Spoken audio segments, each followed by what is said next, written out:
Hello and welcome everybody to another of the Framlingham Tech Talks. We're here today with some Framlingham College students, and we're joined by Jordan, who's going to be telling us all about her career, her business, and some of the exciting things and work that she's doing in the field of the creative side of computing and computer science, and how she's working in social media and started up her own business.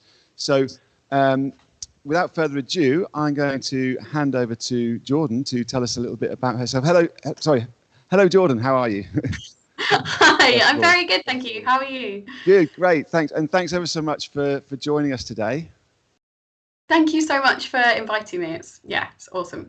It's really good. This is actually our fourth tech talk, and we've heard from a number of women in different roles in kind of the computing and technology industries. So we've had some that work for very large corporations, Microsoft, and the British Computer Society, and we've had a speaker that works in a very new and recent industry in the esports sector. So it's very interesting to hear from another person, yourself, Jordan, that works in social media, completely kind of different aspect to what we've heard about already. So it's very exciting to have you with us today. And we've got our students here that are eager and waiting to ask you some questions. But first of all, if I hand over to you to tell us a little bit about yourself and what you do. Yeah. So I am Jordan Domin-Goddard, and I am the content queen and founder of Curly Worm Creative. So a little bit about me. As I said, content queen in charge of Curly Worm Creative. We are a social media and content agency. You'll notice I've got a bit of a different kind of job title. One thing that I always found really weird when I worked for other people was how hung up people can get on job titles. So we have just really silly job titles here. So I'm content queen. My husband, who is my business partner, is Duke of Operations. And my brother, who he does all of our graphics and visuals, he is head of colouring in. We run social media and write content and create content for companies all over the world. I started the business in 2019. The plan was to travel the world. Obviously, a little thing called COVID kind of put a little hold on that. But my husband and I did move to the Netherlands for just under 18 months. And we got back in October of last year. So we've been back for about 6 months or so now. I'm very anti-hustle. I feel that there is more to life than working 24/7. I love what I do. I love running my business. I am super passionate about it.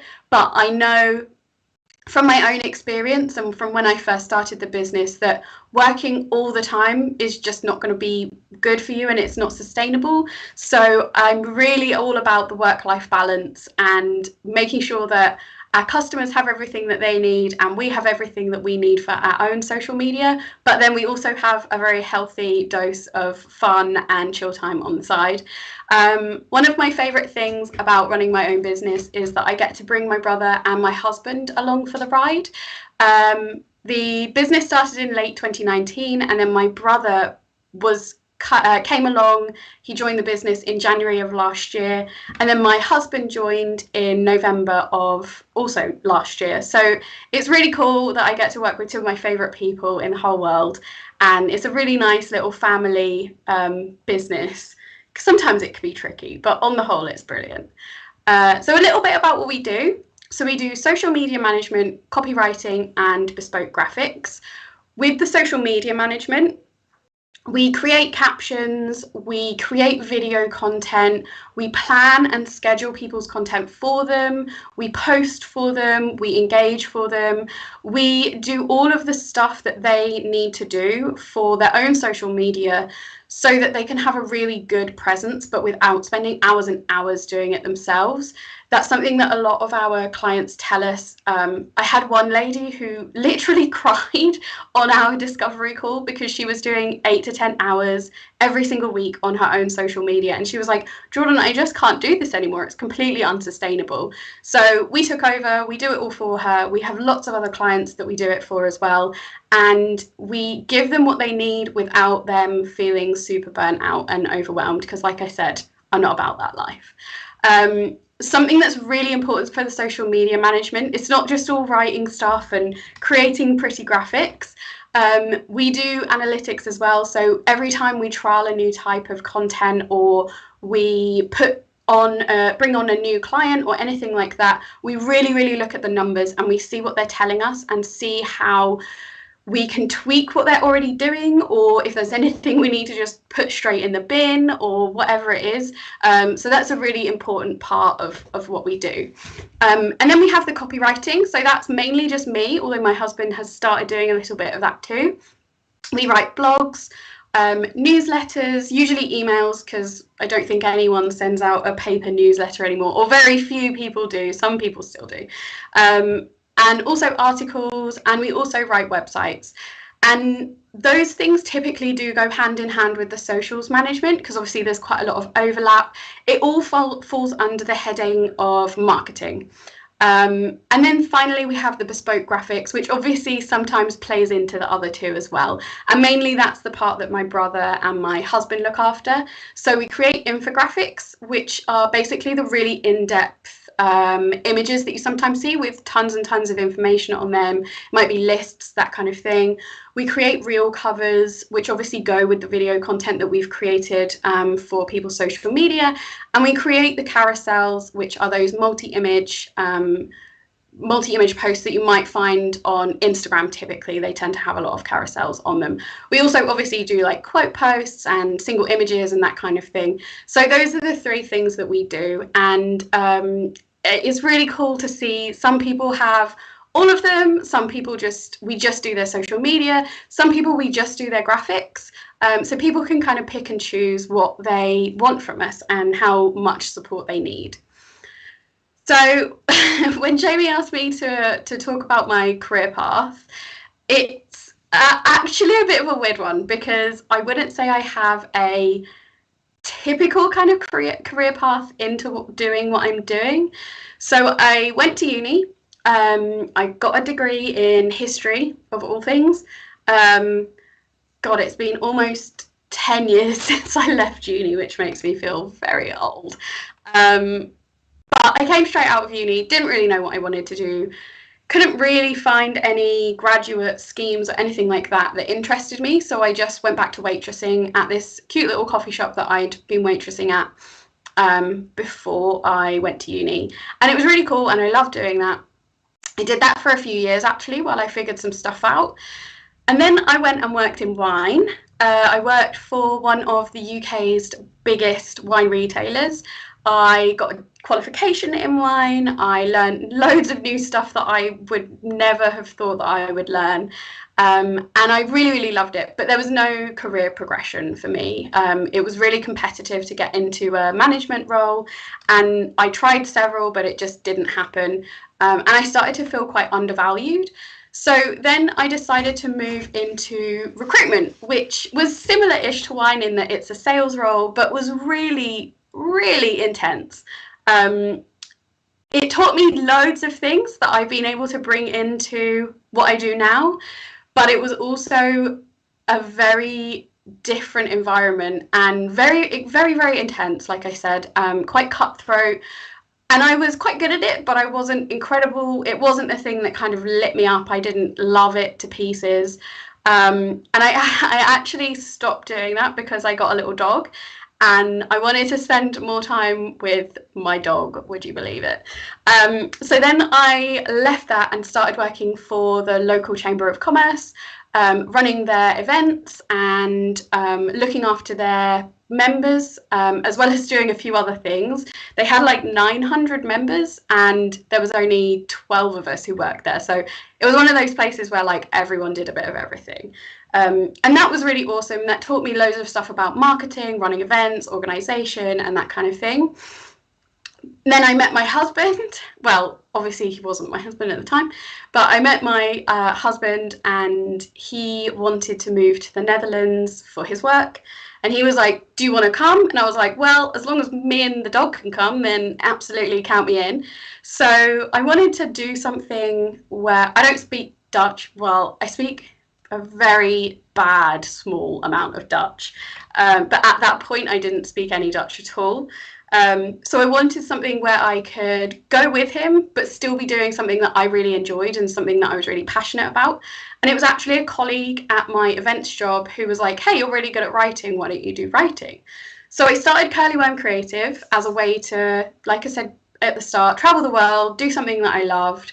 And we did move to the Netherlands, as I mentioned, but I only do a very small amount of copywriting now because the business has kind of just evolved into something completely outside of anything that I would have thought that I would do.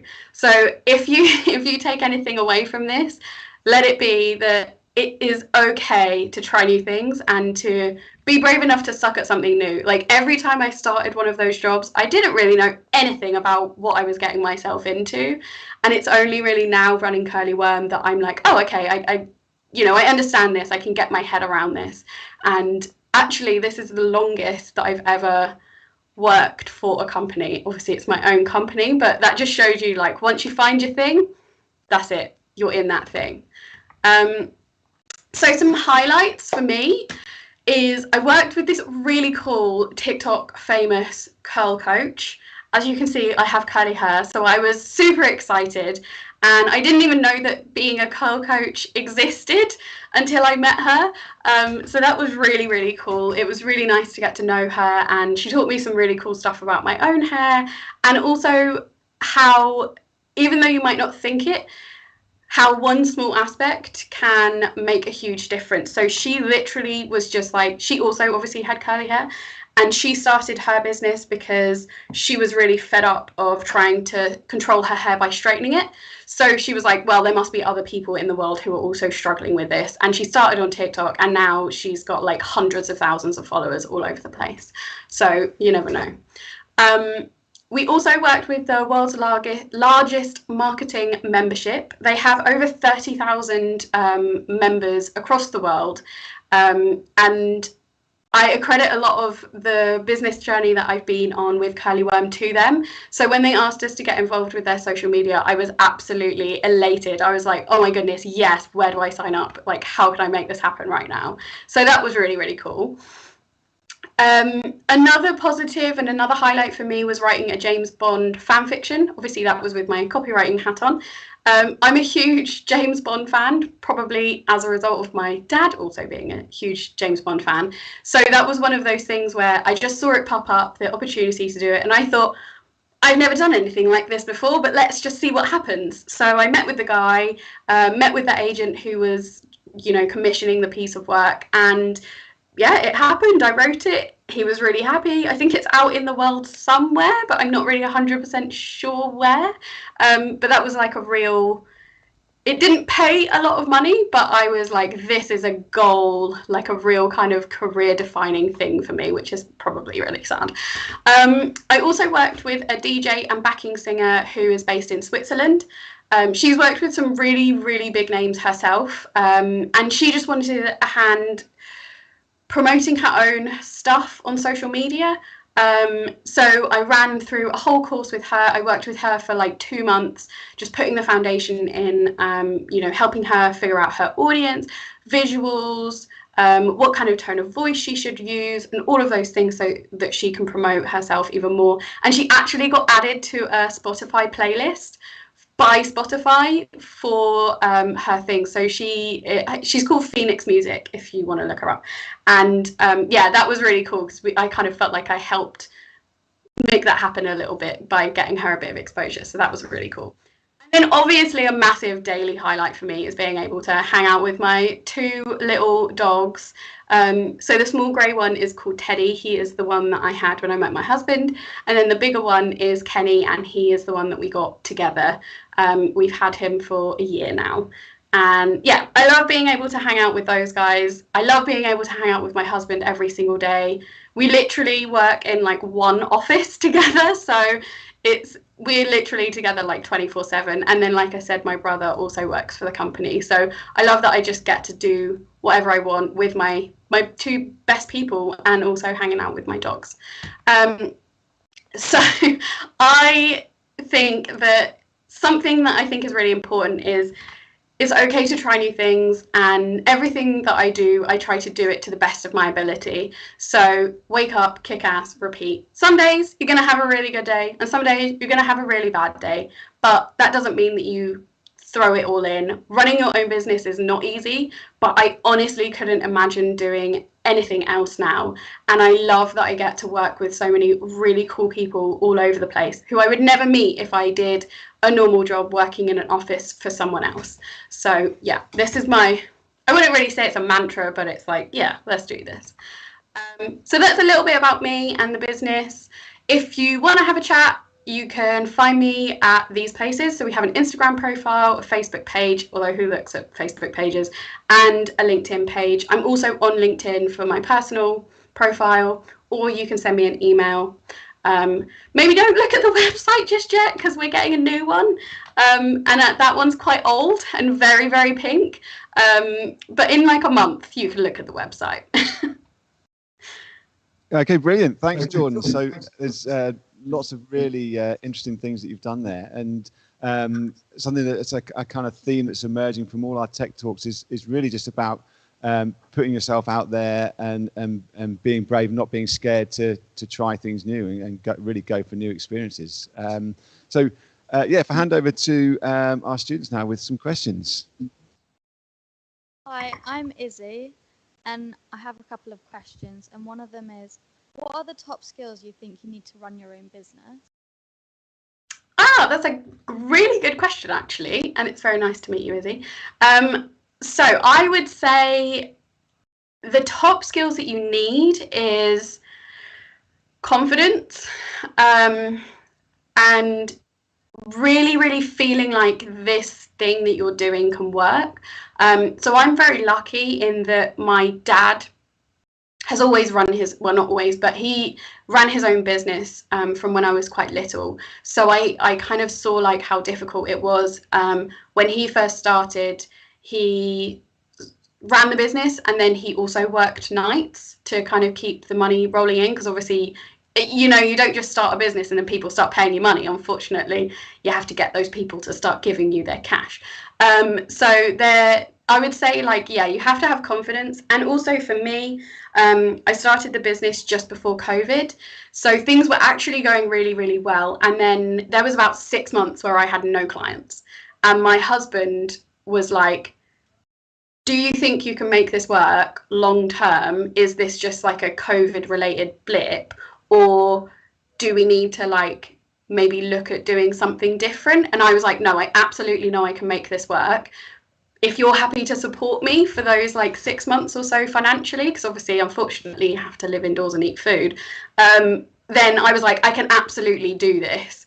And now he works for me. So, I proved him right. So I would say like confidence and resilience as well. Like sometimes me and my dad always joke, God, I hope none of my clients see this because I don't mean it. But it's running your own business and working for yourself would be great if it wasn't for the clients. And that's not to say that clients are terrible, because they're great. But sometimes, stressful things happen and people will do things and you're like, oh, why have you done that? So it's about kind of having that resilience to be like, okay, today hasn't gone the way I wanted it to go, but tomorrow is going to be better. And it might be, you might have whole weeks or whole months where stuff doesn't go to plan. But if you have that confidence, then you can be like, okay, it's going to be fine. Everything is going to be okay. So I would, confidence and resilience are two really key things. And my other question is, when working on all this social media, do you think we should be aware of our digital footprint? Yes, absolutely. So I think, and it's really tricky, and actually my husband and I are behind the scenes. Sometimes we get a little bit conflicted about what we do, because obviously social media can have a bit of a bad rap, and it's not always the best place. But the way that we look at it is we try and spread positivity and try and take a positive spin on things, rather than like when we share content, we share a lot of like how-tos and tips and stuff. And when we share content, we don't go, this is what you should be doing, or don't do this. We're like, hey, try doing this. and we try and do it in like a nice sort of positive way. And so, yeah, I think digital footprint is important. It's something that we try to be mindful of with our clients as well, but obviously it's not always possible. Thank you for your time. No worries. Hi, I'm Emily, and I've got a few questions as well. What's it like working for yourself? Brilliant. It's so good. I honestly could not imagine working for anyone else. My husband said to me the other day, he was like, oh my God, you must have been an absolute nightmare to work for, like to work with, and to manage, because I'm so used to now doing my own thing and being able to set my own schedule. And something that while at the moment it's just the three of us, and obviously we're all related, eventually we might be in a position where we take someone else on board. And working at all of those other companies, while they were great in lots of ways, there were also lots of things where I was like, why are we doing it this way? It doesn't make sense. And the brilliant thing about running your own company is you get to change all of that stuff. So something that is big for me, and obviously bringing two people on in the space of a year is quite a big deal. And there were lots of things that just lived in my head beforehand. So what we've had to do is put in lots of processes. And instead of me and my husband making that decision together and then just telling my brother, like, this is what we're doing, we brought him in and we were like, we're thinking of doing this. What do you think? Is it going to work? Blah, blah, blah. And kind of got him involved in the process. And that's the thing that I really like about working for myself, is I get to create a company culture that is the kind of company I want to work for, and the kind of company that I wish I had been able to work for before. And another really cool thing is I get to just work whenever I want, as long as the client stuff gets done and gets done in enough time for the client to be happy. Like, we usually work 2 to 4 weeks ahead with all the content scheduled and stuff. It doesn't really matter when I work, and especially being like a creative person, I can't force myself to be creative if I'm not in that mindset. So sometimes I will spend all day just being like, this is not happening. So I'll go and work out, or I'll take the dogs for a walk, or, you know, whatever it is, just take a break. And then at like 7 o'clock at night, my brain is like, hi. And then I do all of my work in 4 hours between 7 p.m. and 11 p.m. And that's just how your brain works. And for me as a creative, it's nice to be able to work in that way, because you can, to a point, kind of make it happen, but it's never as good as when it just happens naturally. And then the other thing that's really important to me is mental health. Like, I have previously had depression and conquered it. And something that I really like about working for myself is if something is making me feel really overwhelmed, like if I am having a bad day or whatever, I can be like, okay, I don't need to deal with this right now. Let's go and do something to kind of look after myself. And I can do that without having to be like, oh, hi, I'm not feeling very well, can I go home, kind of thing. So that's something that I think is really nice and is really important to me. And again, it's the same, you know, with my brother and my husband. I almost just demoted him to boyfriend. God, I'd be in so much trouble if I did that. If like they're not feeling very well, like my brother has diabetes. If they're not feeling very well, I'm like, hey, it's fine, just chill out, go and do what you need to do, and then we can resume this later. So they're the main things that I love. Yeah. My second question is, why is technology or social media a good career choice? Oh, that's a really good question. So I think it's a really good career choice because it is not going anywhere. Instagram has been around for like 10 years. Facebook has been around for 15 plus years. And obviously TikTok, even though that's a relative newcomer, has been around for 3 years as 2-3 years as TikTok, and a little bit longer because it was Musical.ly before. So it isn't going anywhere. You know, you've got Clubhouse as well, which I assume people are still on, maybe. So it's not going anywhere. And if anything, it's becoming a bigger part of our lives. As I touched on earlier, you know, sometimes there are bits of social media that aren't the best. Like Twitter can be a little bit tricky sometimes. And it's difficult because there is no person kind of fact checking or managing what's on there can be really difficult because they've got so many millions of users, or billions, I think, actually. TikTok and Facebook and Instagram, probably all of them now, have got like billions of users. So obviously that's a lot to kind of manage and look after. But I think it's a really good career choice because it means that you get to put that positivity out there. You get to contribute to the positive part of social media and make a difference to someone else. And like I said earlier, you know, I've had clients who've literally cried because they've been so overwhelmed doing it themselves. So seeing them being like, oh, this is amazing, I don't have to think about any of this stuff, is really nice. And from a selfish perspective, it makes me feel great. So so that's why I think it's a really cool thing. And it's constantly evolving. So it's never the same from day to day, even literally like week to week. There are updates, there are things being changed or tweaked or whatever. So it's never something that, which I think is really awesome. Thank you. Hi, Thank I'm you. Toby. I got a couple of questions Toby. as well. What's a typical work day like for you? Okay. Well, as I said, sometimes. So I usually get up. I don't get up super early because we have clients in the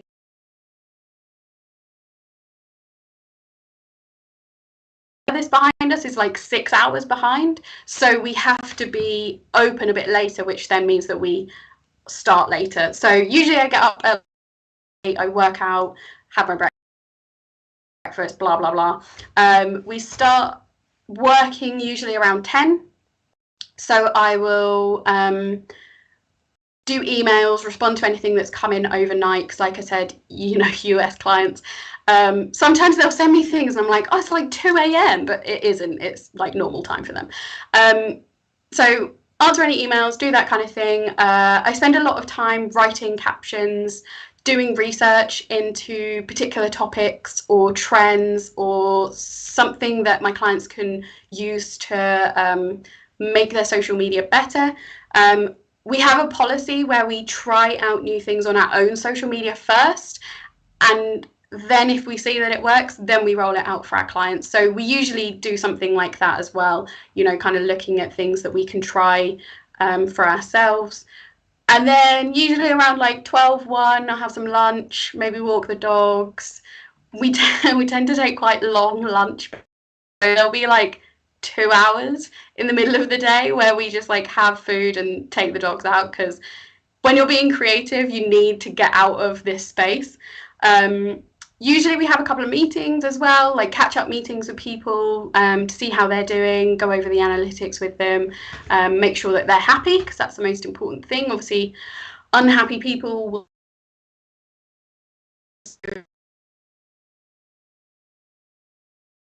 around 6, 7 o'clock, sometimes later, depending on what's going on.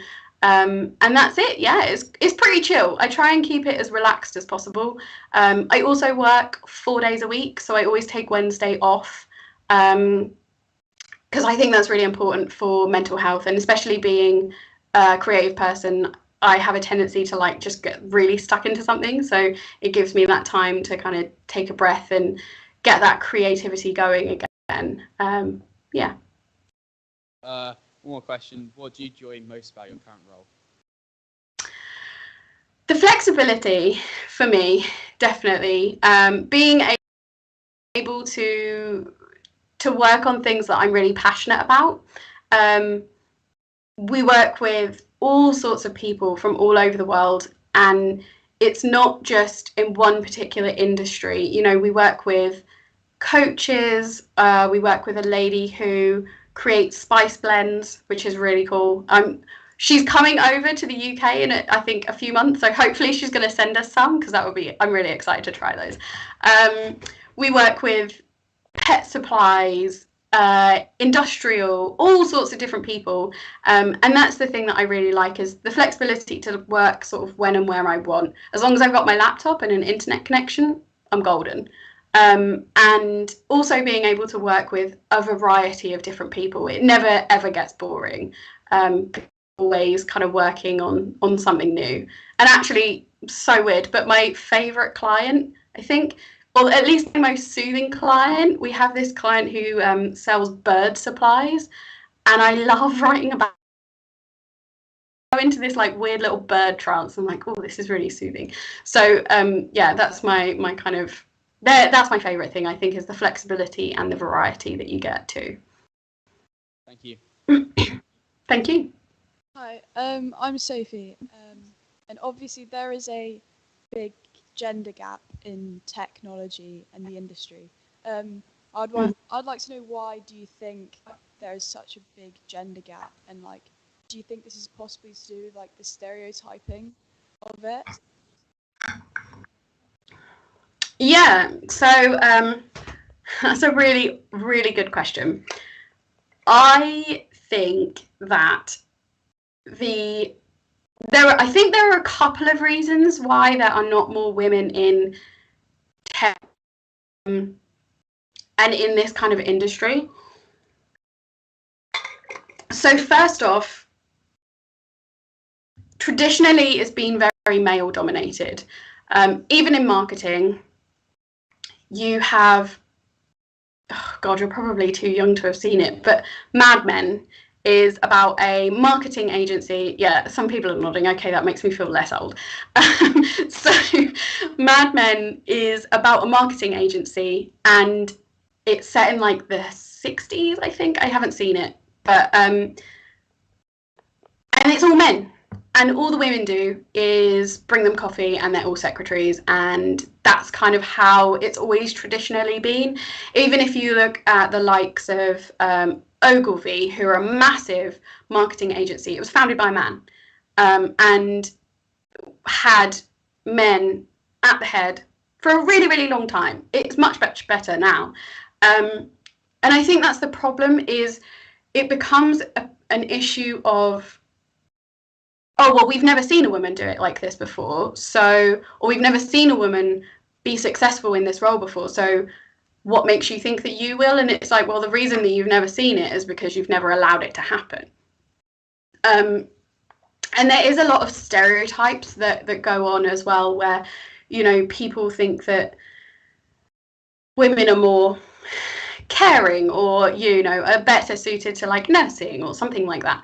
And actually that's not the case at all. Like with me and my husband, like, he is a really, really good cook and I am bad at it, so he does all the cooking. But traditionally you would have thought that the woman would take care of that, you know, and I think that plays into it a little bit as well, is these kind of existing stereotypes, as well as the sort of pre-existing status quo, makes a big difference. And it is changing, you know, there are more and more people who are getting into tech and all of that, but it's hard as well. Like, I never had, when I was your age, apart from my dad, I didn't see anybody who worked for themselves and did it successfully. And I definitely didn't see any women who were working for themselves and doing it successfully. And until you see that role model, you kind of struggle to visualize it for yourself. And I think that's also a problem, is that there's people out there, but finding them is quite tricky. So that's why I think it's really cool that you've got these talks, and it's all women and all talking about their own experiences, because you get to see what is possible, and that it doesn't have to be just a bloke's thing. You know, it can be women as well. Yeah. Thank you very much. No worries.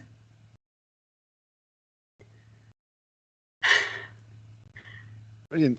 Thank you, Jordan. I think, just to go back to at the start, I think it's wonderful to have that you've got these creative job titles. I think I need to speak to the principal and get mine changed. So maybe I could be Grandmaster something or other. I don't know. Oh, I love that. Yeah. Do it. So, but yeah, a couple of other things. Do you think that technology is actually a kind of enabler for pushing the role of women in technology and stuff forward? Because particularly with social media and such, we now have a situation where media and messages and content can be put out by anybody. It's not controlled by the BBC or large media corporations. So do you think technology is kind of an enabler in that way? I think it is for sure. I think there are still challenges. So if you look at Instagram and Facebook, they are both headed up by men. So and there is a heavy amount of censorship around certain topics that women want to talk about on those platforms, as well as, you know, people of color and people who are differently abled and that kind of thing. So I think, yes, it is a definite enabler. And I think it's an enabler not just for women. I think it's an enabler for, like I said, other groups, you know, people of color, people who are differently abled, people who are part of the LGBTQ plus community, because you get to be whoever you want to be, and you can create stuff from your bedroom. If you look at the rise of TikTok, there are more and more people out there who are putting videos out about things they're passionate about, and they're doing it from home. As long as you've got a smartphone, you can go nuts with it. So I think it is definitely an enabler. I think it's maybe not perfect, but I think it's definitely getting there. Brilliant, yeah. And so from a technology point of view, how have you found sort of adapting to new technologies? How have you, because you didn't study computer science at university or anything like that, how have you found sort of picking up technologies, and have you kind of had to learn on the go? Yeah, so I've done a couple of courses. Everything that I know is self-taught. So it's not perfect, but I get there. Especially for me, being in social media, video editing and photo editing was a huge thing that I have never really experienced. I mean, I did like an after school photography class when I was about 15, so that was 15 years ago. But that was kind of about as far as I went, and that was literally developing pictures, like actual pictures, rather than editing digital pictures. So the great thing about social media and the great thing about technology is there's YouTube. There are awesome places like Udemy where you can go and do courses and they're like a $5. There are so many really cool places. One really good place for me was the marketing meetup. I learned so much about marketing and even about technology and stuff that I had no awareness of before. Has really helped me with that. And it's like I kind of mentioned with the career thing, it's about being brave enough to mess up. And you're not going to be able to do everything perfectly the first time around, which I actually struggled with hugely when I first started.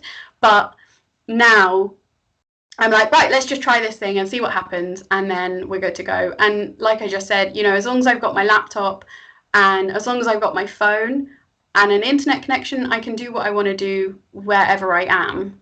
And that's the really cool thing about technology. So don't be afraid to try things out. Your chances of breaking it are quite small. So it doesn't matter. And even if you do break it, there will be someone who can help you, I'm sure. Absolutely, yeah. And I think that's a really important message, to just, you know, not to be afraid, not to be scared to put yourself out there and try things. Yeah. Just one other thing that I think an important question or message for our students is what do you think they can be doing now at their sort of age to kind of prepare themselves for possible careers? Obviously, with social media changing the kind of landscape of careers and new careers, as by the time these young people are, you know, in their 20s, then there'll be new jobs that we don't even know about now. What sort of things do you think they can do now to prepare themselves? I think just don't be afraid to to look at what's out there. So when I was at school, it was very focused on traditional routes. You know, you went to school, you went to uni, you went on a graduate scheme, and that was that. But there's so much more out there. And I think it is a really important thing to, if you see somebody who is running a company or doing something that you're like, hey, I might be interested in that, just ask them if you can have like an internship, or ask them if you can do like a day of work experience or something, because you might try it and might be like, oh yeah, this is really cool, or you might try it and be like, no. So it's okay to try something out. And I think, yeah, just don't be afraid to ask. Like, there are loads of people who I wouldn't have worked with if I hadn't just asked them, like, hey, do you need some help with your social media? The worst thing they can say is no, and nothing terrible is going to happen if someone says no. So yeah, I would say just like see if you can figure out what's out there, and then go and ask. Yeah, absolutely. Did anyone else have any other questions? No? I think that's about it then, John. So just want to say thank you ever so much for joining us today, and a lot of the messages that you're putting across, I think, can really influence our students and inspire them. So so it's really great to hear from you, and yeah, thanks for taking time out to join us. Yeah, awesome. Thank you so much for inviting me. And if any of you or anyone watching has any questions or anything, just send me a message, or ask Jamie to connect us up, and I can help you out. Brilliant. Thanks very much, Jordan. Thank you so much. Thank you. Take care. Bye-bye. Bye.